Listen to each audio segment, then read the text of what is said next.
Again welcome all of you. तो चलिए इस डायग्राम में मैंने कुछ जो एनसीईआरटी में एग्जैक्ट जो डायग्राम दी है वो मैंने निकाली है। बाकी ईच अल्गी हो, ब्रायो हो, टेरिडो, जिम्नो, एंजियो सभी में मैंने आपको लाइफ साइकिल ड्रॉ करके स्पेशली बताया ही था कि कहाँ गैमेटोफाइटिक है, कहाँ स्पोरोफाइटिक है। बट चलिए एनसीईआरटी के ये जो लाइफ साइकिल के डायग्राम्स है वो आपको नीट में पूछे जा रहे हैं, तो ईच डायग्राम बहुत ही ज़्यादा इंपॉर्टेंट है और ये आपको ड्रॉ करनी ही है और इसकी प्रैक्टिस करनी है। बहुत सिंपल है, ज़्यादा कुछ डिफिकल्ट नहीं है। तो यहाँ चलिए लाइफ साइकिल 3 टाइप्स के होते हैं। एक होती है haplontic life cycle, haplontic type of life cycle. दूसरी डिप्लॉन्टिक लाइफ साइकिल और तीसरी haplodiplontic life cycle, haplodiplontic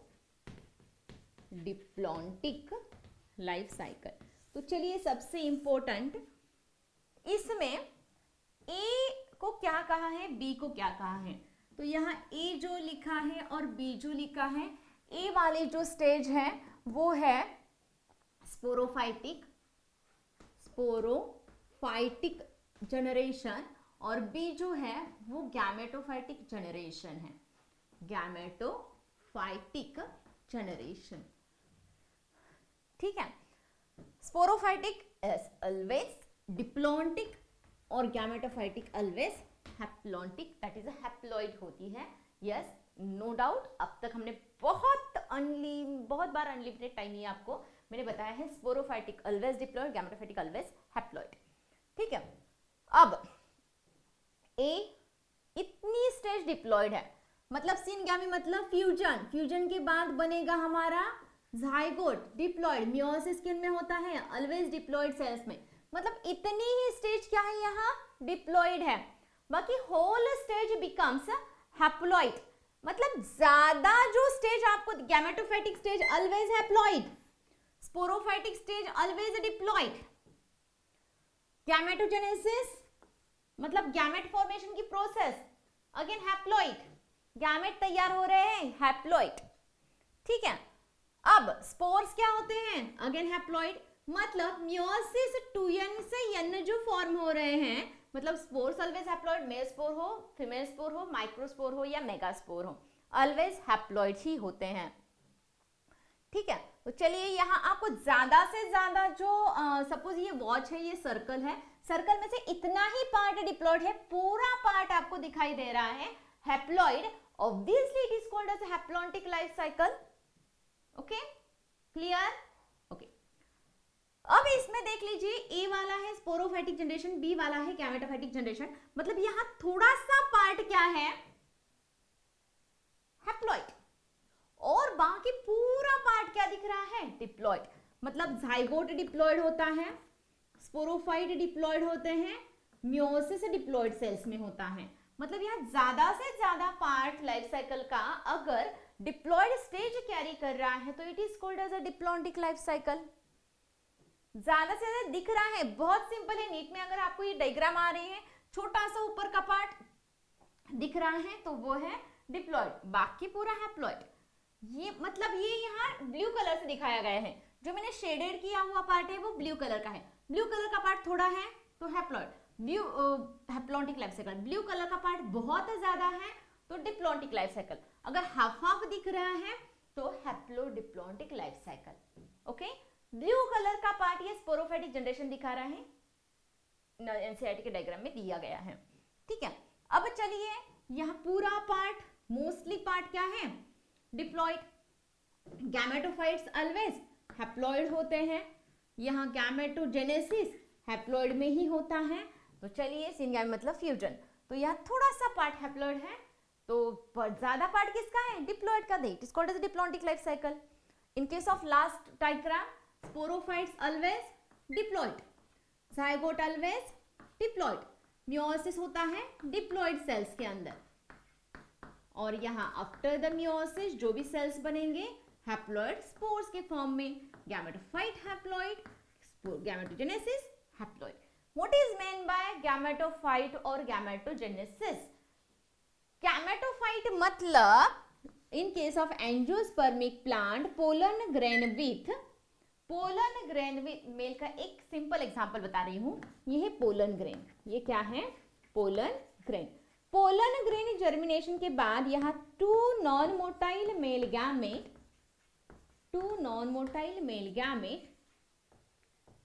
plus tube, pollen tube plus at the tip tube nucleus, ये सब कुछ एक साथ है, तो it is called as gametophyte. Angiospermic plant का मैं बता रही हूँ, ठीक है। गैमेटोफाइट मतलब pollen grain with pollen tube with two non motile male gamete plus at the end होता है ट्यूब न्यूक्लियस। इन सभी को मिला के बोला जाता है गैमेटोफाइट। तो ये पूरा का पूरा पार्ट होता है हैप्लॉइड। अब यहाँ गैमेट फॉर्मेशन की प्रोसेस बन रही है, तो गैमेटोजेनेसिस, जेनेसिस का ऑलवेज मीनिंग होता है सिंथेसिस। किसका सिंथेसिस हो रहा है? गैमेट का। गैमेट तैयार होने वाली जो प्रोसेस होती है, it is called as a gametophyte, sorry gametogenesis. Sporogenesis, spore formation की प्रोसेस, स्पोर फॉर्मेशन की प्रोसेस। जेनेसिस मतलब सिंथेसिस, किसका? सिंथेसिस मतलब या प्रोसेस भी आप इसके लिए वर्ड यूज कर सकते हो, process of formation of male gamete, gametogenesis में भी मेल में भी फीमेल हो सकता है, ठीक है। तो चलिए हैप्लॉन्टिक कौन सी है, डिप्लॉन्टिक कौन सी है, हैप्लोडिप्लॉन्टिक लाइफ साइकिल कौन सी है, होप सो आपको ये समझ में आ चुका है। अब सबसे इंपॉर्टेंट पॉइंट कि यहाँ algae, ब्रायो, pterido, gymno and angiosperm कौन कौन से टाइप की लाइफ साइकिल बता रहे हैं। मैंने ईच सेशन में आपको स्पेशली बताया भी था, बट चलिए अगेन रिवाइज करवाते हैं। Haplontic life cycle mostly shows in some volvox, spirogyra and chlamydomonas. Most chlamydomonas के अंदर दिखाई दे रही है haplontic life cycle. Diplontic life cycle किसमें दिख रही है? फिकस। फिकस ये क्या है? Algae, fungus, bryo, pterido, gymno. Exactly, it is a algae. तो फिकस ये ऐसी अल्गी है जो कि डिप्लॉन्टिक लाइफ साइकिल कैरी कर रही है। बाकी सभी के सभी gymnosperm plus all angiosperm shows diplontic life cycle. There is no any exception. Next, haplodiplontic कौन शो कर रहा है? That is a bryophytes as well as pteridophytes. Pteridophytes shows haplodiplontic life cycle plus और algaes है। यहाँ कुछ algae के भी एग्जाम्पल दिए गए हैं। That is kelp, Ectocarpus and Polysiphonia। चलिए एग्जाम्पल्स जो एनसीईआरटी में दिए गए हैं, बहुत इंपॉर्टेंट, आउट ऑफ एनसीईआरटी यहाँ से कुछ पूछा भी नहीं जा रहा है। तो चलिए अलगी कौन सी लाइफ साइकिल शो करते हैं? Mostly haplontic, but example some diplontic, example Ficus. और हैप्लोडिप्लॉन्टिक कौन कैरी कर रहा है? पॉलीसाइफोनिया अलगी के अंदर, देन एक्टोकार्पस भी है और केल्प भी है, ठीक है। Then bryopteridophytes haplodiplontic, gymno and angio diplontic. Algae तीनों में भी आ रहे हैं, ये सबसे इंपॉर्टेंट बात है, ठीक है।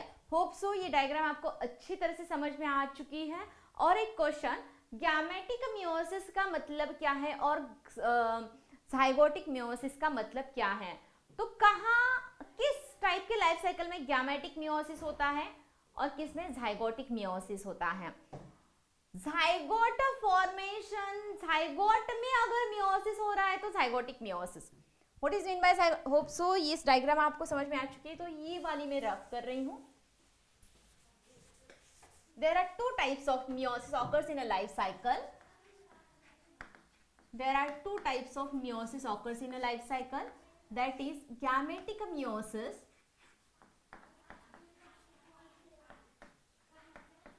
and zygotic meiosis. Zygotic meiosis. तो चलिए confusing question for all student.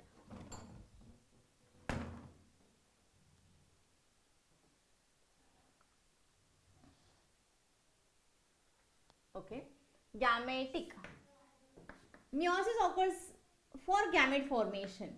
Meiosis for gamete formation. Gamete formation के लिए अगर मियोसिस हो रही है तो गैमेटिक मियोसिस, अगर जाइगोट के अंदर मियोसिस हो रहा है तो zygotic meiosis.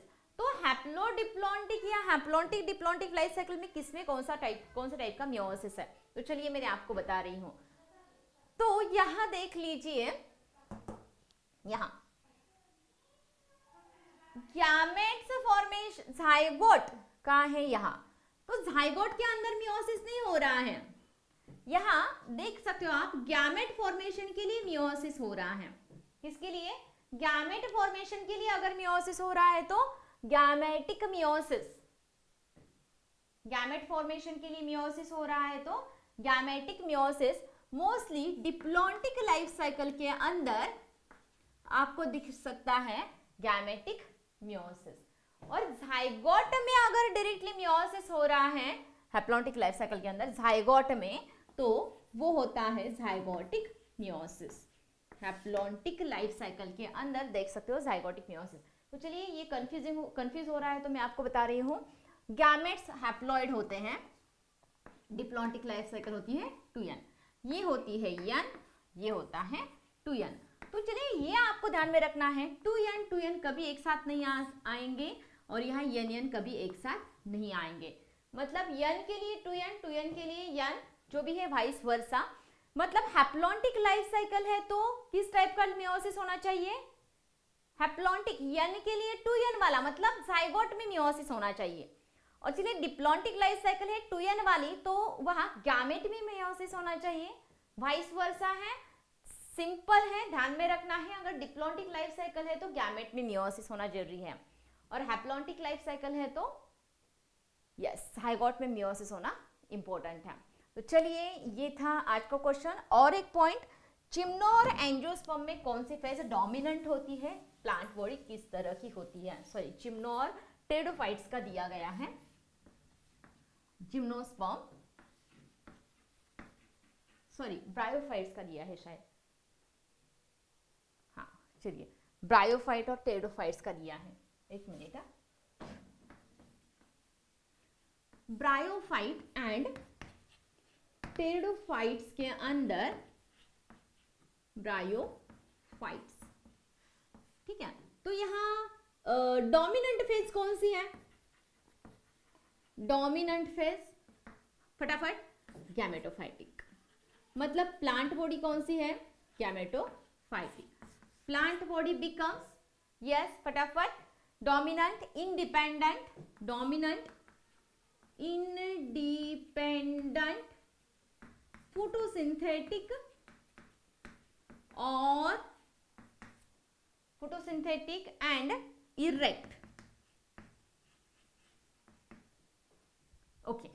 In case of bryophytes, gametophyte becomes dominant, independent, photosynthetic and erect. Sporophytes are short-lived and depend on gametophyte. Sporophyte short-lived and depend on gametophyte. क्योंकि मेन प्लांट बॉडी उनकी gametophytic है और उसके ऊपर स्पोरोफाइट तैयार हो रहा है, इसका मतलब स्पोरोफाइट किस पर डिपेंड है? गैमेटोफाइट्स पर। गैमेटोफाइटिक मेन प्लांट बॉडी है तो वो डोमिनेंट है, इंडिपेंडेंट है, फोटोसिंथेसिस कर रही है, प्लस वो इरेक्ट है, ठीक है। इन केस ऑफ टेरिडोफाइट क्या बताया गया है? स्पोरोफाइटिक प्लांट बॉडी है, sporophytes becomes independent, photosynthetic, independent, photosynthetic, vascular and dominant. Dominant and vascular. Yes, correct. ये 4 पॉइंट जो है दोनों में वो बहुत ही ज़्यादा इंपॉर्टेंट है नीट के स्टेटमेंट्स के लिए, या ऑल ऑफ दिस ऑप्शंस जो है वो मल्टीपल चॉइस एमसीक्यूज के लिए, तो बहुत इंपॉर्टेंट है। ब्रायोफाइट्स में गैमेटोफाइटिक प्लांट बॉडी होती है जो कि डोमिनेंट, इंडिपेंडेंट, फोटोसिंथेटिक, इरेक्ट होती है। अब टेरिडोफाइट्स के अंदर स्पोरोफाइटिक प्लांट बॉडी होते हैं, ये तो दोनों कॉमन ही, तीनों पॉइंट्स कॉमन ही है, डोमिनेंट, इंडिपेंडेंट, फोटोसिंथेटिक। बट यहाँ गैमेटोफाइटिक है या स्पोरोफाइटिक है? यहाँ वैस्कुलर टिश्यू प्रेजेंट होते हैं क्योंकि pteridophytes are first vascular land plant, yes पता है, और इसकी बॉडी होती है गैमेटोफाइटिक, इरेक्ट होती है, और यहाँ स्पोरोफाइटिक शॉर्ट लिव्ड होते हैं और डिपेंड ऑन गैमेटोफाइट्स। ठीक है, तो चलिए एग्जांपल्स हैप्लोडिप्लॉन्टिक और हैप्लोडिप्लॉन्टिक लाइफ साइकिल में कौन से आ रहे हैं आप सभी को समझ में आ चुके हैं। तो यहाँ हमारा प्लांट किंगडम पूरा का पूरा in detail with NCERT line to line points के थ्रू ये कंप्लीट हो रहा है। इसके बाद हम दूसरा न्यू टॉपिक स्टार्ट करेंगे। चलिए मिलते हैं नेक्स्ट सेशन के अंदर विथ न्यू एंड बहुत ही एक्साइटिंग टॉपिक के साथ, दैट इज प्लांट फिजियोलॉजी का टॉपिक हम नेक्स्ट स्टार्ट करेंगे। चलिए बाय ऑल ऑफ यू, मिलते हैं नेक्स्ट सेशन के अंदर।